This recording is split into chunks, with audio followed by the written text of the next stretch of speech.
성도님들, 파산이라는 단어 들어보신 적 있으실 것입니다. 파산은 더 이상 스스로 재정적인 능력이 없을 때 경제적으로 완전히 무너진 상태를 바로 파산이라고 합니다. 조금 먼 이야기일 수 있지만 1997년 우리나라 대한민국은 IMF 외환 위기를 겪었습니다. 몇몇 사람들만 어려움을 겪은 것이 아니라 정말로 국민들이, 국가가 큰 경제적인 어려움을 직면했습니다. 대기업이 무너지게 되고 또한 구조조정이 일어나고 금융이 불안해지고 주가가 폭락하는 정말로 어려운 그 파산의 상태를 우리나라는 경험했습니다. 그러나 지금 우리나라를 생각해 보면 어떤가요?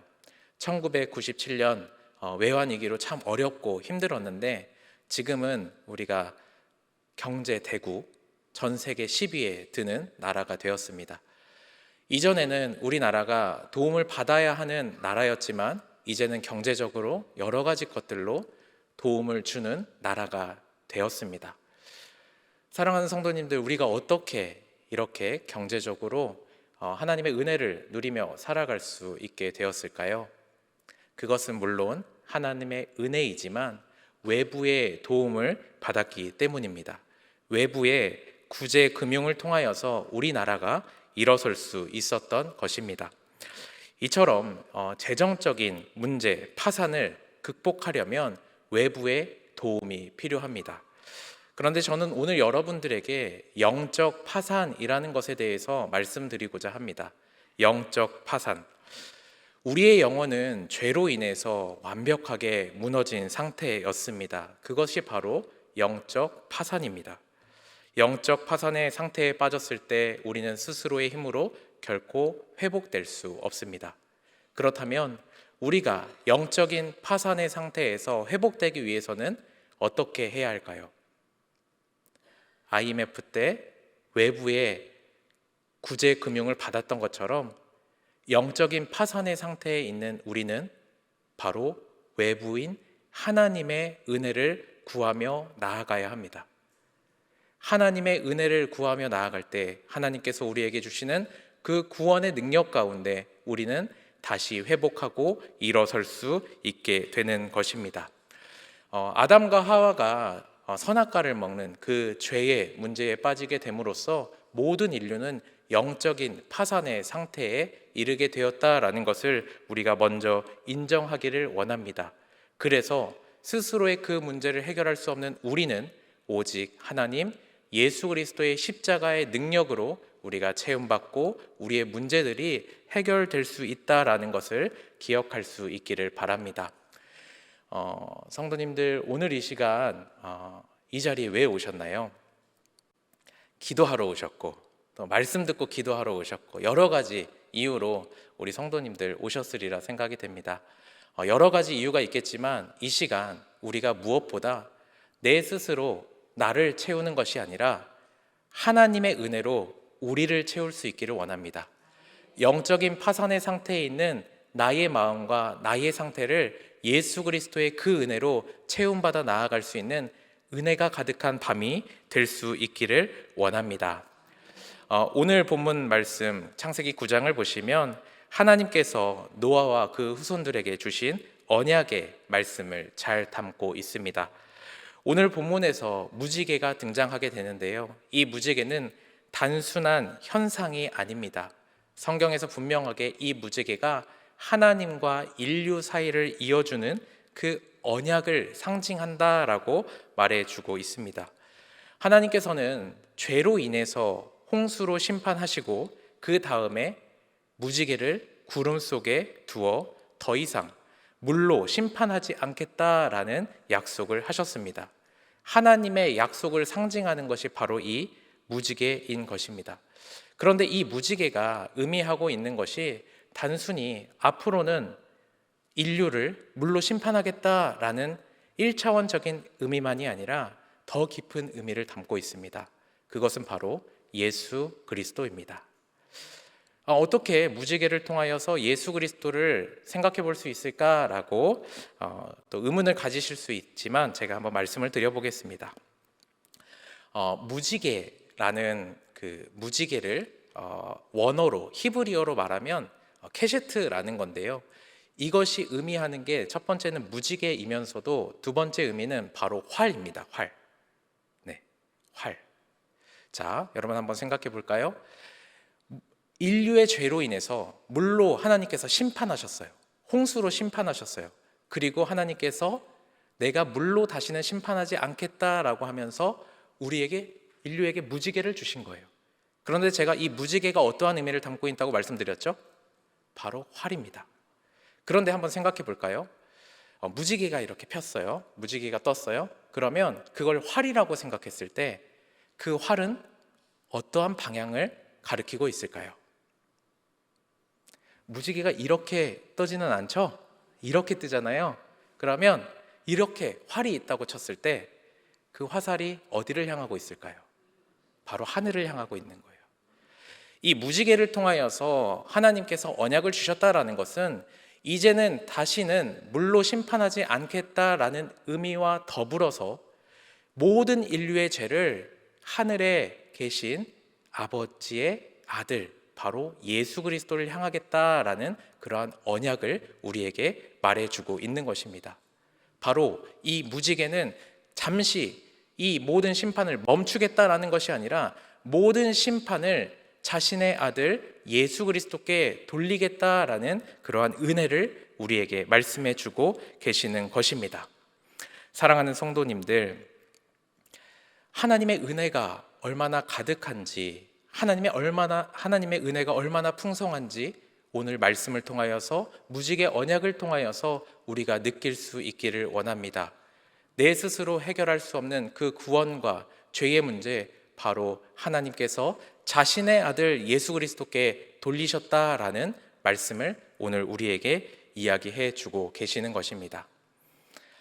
사랑하는 성도님들, 혹시 여러분들의 삶 가운데 무기력함을 경험하고 계시지는 않습니까? 이 무기력함이라는 것은 아무것도 하고 싶지 않은 것입니다. 우리 학생들에게 무기력함은 어떤 마음일까요? 공부를 해야 되는데 공부하기 싫은 거예요. 우리 청년들에게 무기력함은 무엇일까요?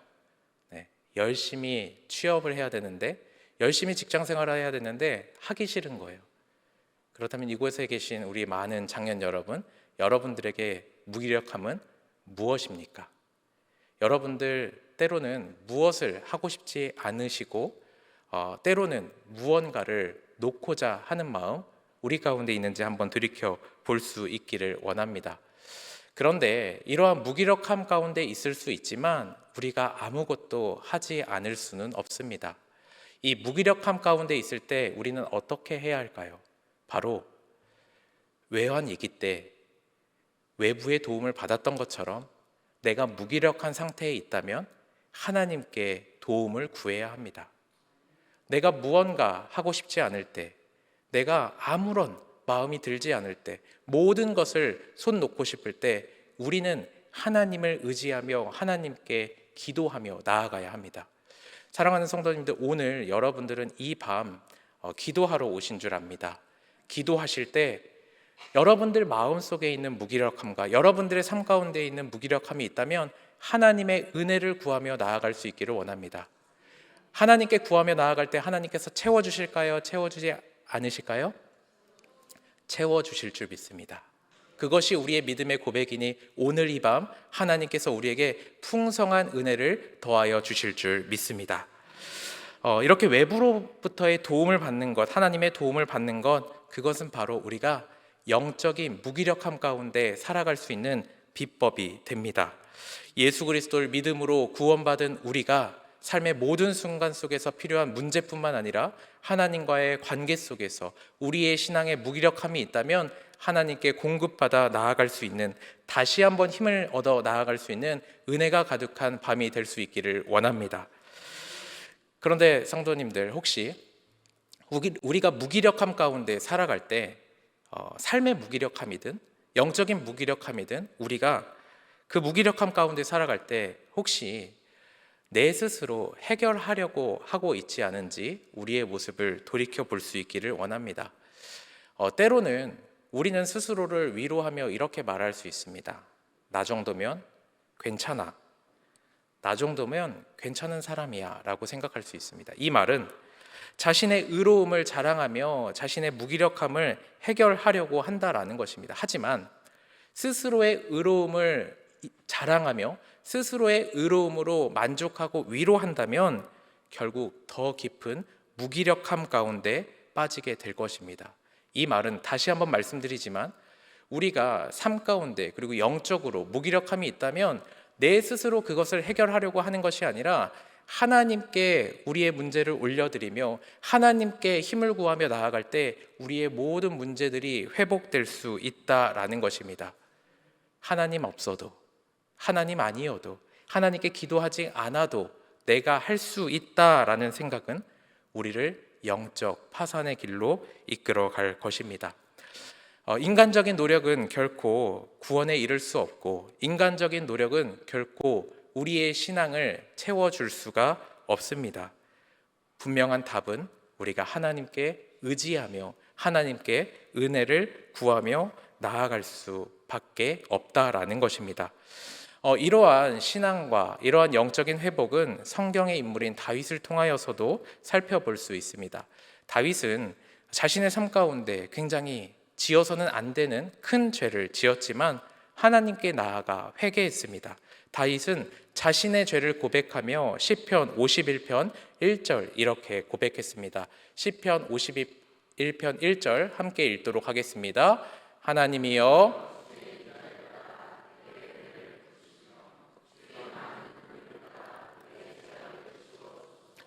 아멘.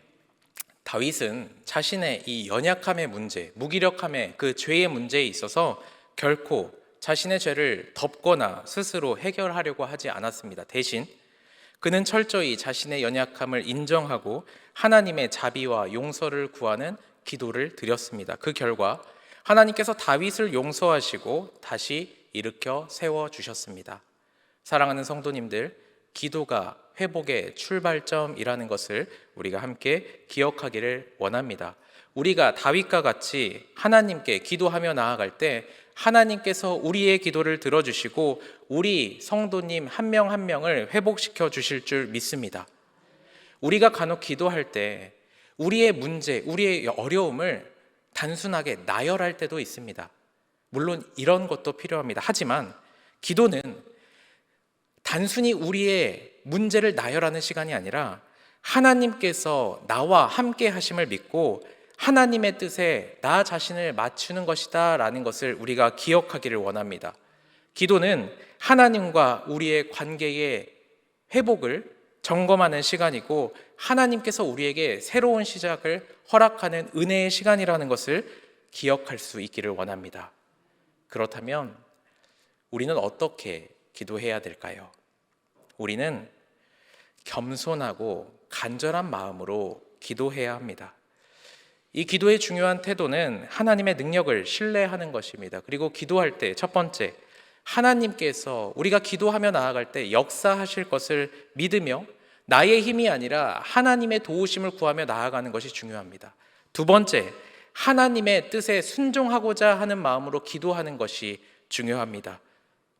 우리 성도님들 너무나도 잘 아시겠지만 기도는 우리의 뜻을 이루기 위한 것이 아니라 나를 향한, 나를 통한 하나님의 뜻을 이루어가는 과정이라는 것을 고백하며 그러한 자세로 겸손하게, 간절하게 기도하며 나아갈 수 있는 우리 모든 영가족들 될 수 있기를 바랍니다. 우리는 하나님을 여러 가지로 표현할 때 그 중에 하나가 전능하신 하나님이다 라고 표현하며 고백합니다.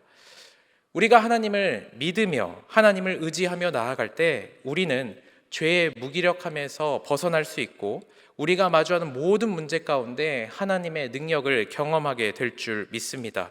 하나님을 따르고 하나님을 순종하며 나아갈 때 우리를 통해서 하나님의 크고 놀라운 일을 보여주시고 경험하게 하신다라는 것을 신뢰하며 나아가는 것, 그것이 우리의 고백과 우리의 기도가 될 수 있기를 원합니다.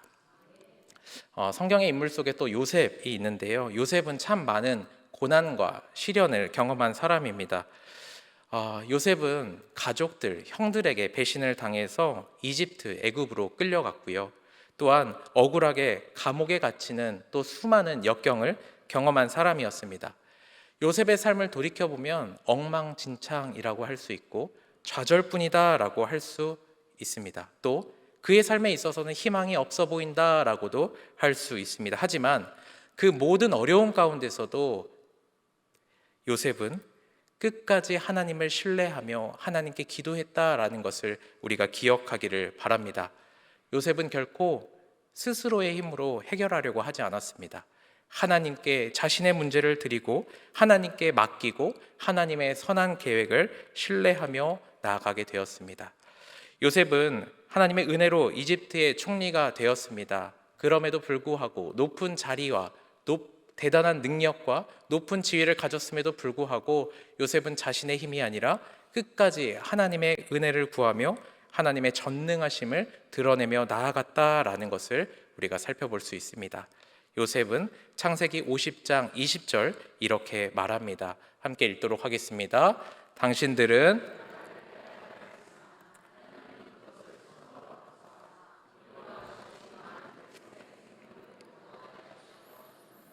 아멘. 이 요셉의 이야기를 통하여서 간혹 우리의 삶 가운데 절망적인 순간 속에 있는 성도님들 있다면 끝까지 하나님을 신뢰해야겠다. 하나님께서 나를 통해, 우리 가족을 통해, 우리 교회를 통해 하나님의 선한 계획을 이루어 가게 될 것이다 라는 것을 신뢰하며 고백하며 나아가기를 원합니다. 오늘 말씀 가운데 노아는 무지개를 바라보면서 더 이상 물로 심판하지 않겠다라는 하나님의 그 마음을 느꼈습니다. 노아가 처음 하늘에 떠오른 그 무지개를 바라보았을 때 그의 마음은 여러 가지 감정으로 가득 찼을 것입니다. 하나님의 심판이 끝나고 구원받은 것에 감사와 경애가 가장 컸을 것입니다. 무지개는 노아에게 엄청난 심판을 잊게 하면서도 하나님께서 다시는 이러한 방식으로 세상을 멸하지 않겠다라는 희망의 약속을 상기시켰을 것입니다. 또한 노아는 아마도 자신의 사명을 되새기며 책임감을 느꼈을 것입니다. 이제 그와 그 가족은 새로운 시작을 위해 하나님을 따르며 새로운 세상에서 생명을 보존하고 번성할 사명을 부여받았기 때문입니다. 오늘 말씀 속에서 생육하고 번성하라라는 말씀이 있습니다. 생육하고 번성하라. 이 말은 또 여러 가지로 표현할 수 있겠지만 저는 이렇게 한번 생각해 볼 수 있겠다 생각이 듭니다. 바로 부흥하라. 부흥하라. 하나님의 명령은 단순한 수적인 부흥만을 의미하는 것이 아닙니다. 바로 하나님과 나와의 관계 속에서 영적인 부흥을 경험하는 것입니다. 내 힘으로는 할 수 없습니다, 주님. 하지만 하나님의 은혜면 내가 할 수 있습니다. 하나님, 내가 부족합니다. 내 힘으로 해볼 수 있지만 하나님께 먼저 구하며 하나님의 능력을 신뢰하며 나아가기를 원합니다. 주님, 이렇게 우리가 영적인 부흥을 고백하며 경험하며 나아갈 때 여러분들을 통해 복음이 전해지고 우리 목장을 통해 복음이 전해지고 우리 가정과 우리 교회를 통하여서 영적인 부흥과 수적인 부흥이 함께 이루어질 수 있다라는 것을 믿음으로 신뢰하며 나아갈 수 있기를 원합니다. 사랑하는 성도님들, 우리의 삶 가운데 영적인 파산과 같은 그러한 문제가 다가올 때 우리는 누구를 의지해야 할까요? 바로 하나님을 의지해야 합니다. 우리의 힘으로 해결하려고 하는 것이 아니라 오직 하나님을 의지하며 하나님을 붙들며 하나님께 모든 짐을 맡기며 기도하며 나아갈 때 하나님께서 우리에게 새로운 마음을 주시고 새로운 생명을 주시고 새로운 능력을 주실 것을 신뢰하며 나아갈 수 있기를 원합니다. 마지막으로 말씀드릴 것은 기도는 형식적인 절차가 아니다라는 것입니다. 오늘 이 시간 우리의 삶 속에서 해결되지 않는 문제와 무기력함이 있다면 하나님께 모두 맡기고 하나님의 도우심을 간절히 구하며 진심으로 온전히 기도하며 나아갈 수 있는 우리 모든 영가족들 될 수 있기를 바랍니다. 하나님께서 우리의 기도를 들으실까요? 듣지 아니하실까요? 하나님께서 우리의 기도를 들어주시며 우리에게 새로운 생명과 새로운 능력과 새로운 힘과 은혜를 부어주실 것을 신뢰하며 기도하며 나아갈 수 있는 우리 모든 대광의 영가족들 될 수 있기를 주님의 이름으로 축원합니다.